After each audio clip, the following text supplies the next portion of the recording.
now help bail out a PG&E fire victim trust fund that is coming up millions of dollars short on what was promised to victims. Proposed legislation would fully fund the trust, but ABC 7 News I-Team reporter Melanie Woodhall found out the bill is lacking some important details, like how the trust will be funded. When fire victims of the 2015 Butte Fire, 2017 North Bay wildfires, and 2018 Camp Fire voted and agreed to PG&E's $13.5 billion bankruptcy settlement, they were agreeing that half of that settlement would be paid in cash and half as shares of PG&E stock. But since the trust was created in July of 2020, those shares have never been worth $6.75 billion. It's a travesty, outrage that the deal was allowed to even go through without being fully funded. Vincent Woodhall lost homes and businesses in the Camp Fire. He says he received a preliminary payment, but when it comes to further compensation, he's still waiting. The Fire Victim Trust, created to process and pay claims from the 2019 PG&E settlement, recently sold 40 million shares, less than 10% of their total stake. The trust sold the shares at a little more than $12 a share, raising a little more than $480 million in cash. In order for the trust to raise the $6.75 billion in stock promised to fire victims, it would have had to sell the shares allocated to the trust at a little more than $14 a share. Through this one stock sale, victims are shorted by more than $80 million,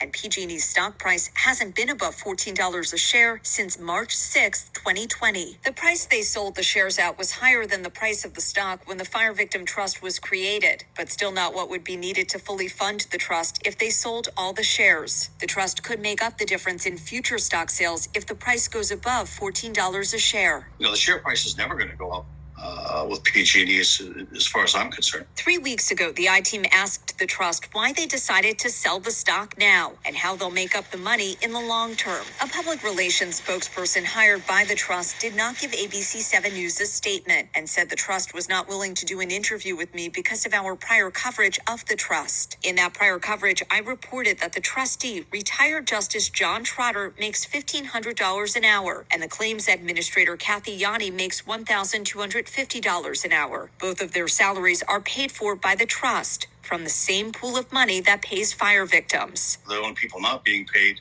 are the victims. When the trust announced the sale of the stock, it also announced victims whose claims were submitted and approved would receive a partial payment of 45% of their total claim, up from the prior 30%. Fire victims who already received a partial payment from the trust would now receive a supplemental payment. Based on claims data as of February 15th put out by the Fire Victim Trust, the percentage of claimants who have received partial payments is less than 30% of total claimants. Close to 50,000 people are still waiting for a partial percentage payment of their total claim. Less than half of the nearly 70,000 claimants have received a preliminary payment from the trust, up to $25,000. I've got nothing, heard nothing on my business, my personal, or my rental. There's still people that haven't been paid out, and a lot of people are counting on that money to rebuild. A little more than 2 weeks after the trust announced the stock sale, California Assemblymember James Gallagher introduced AB 2283. The bill states it is the intent of the legislature to enact subsequent legislation to ensure that the Fire Victim Trust is fully funded. But it's missing some important details, like how it will do that. It shouldn't be the taxpayer that pays the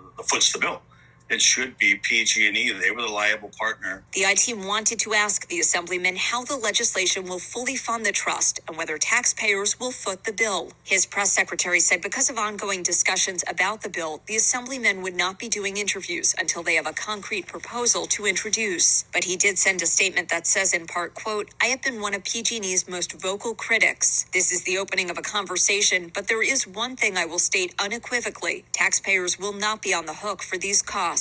I don't know where they would get the money if it isn't coming from taxpayers or PG&E increasing their prices. Woodhall says the last few years have been awful. It's almost worse what's happened after the fire than the actual fire itself. He calls PG&E's bankruptcy settlement flawed and says it should have been fully funded in cash, not half in PG&E's stock. Knowing what you know now, would you have voted as you did?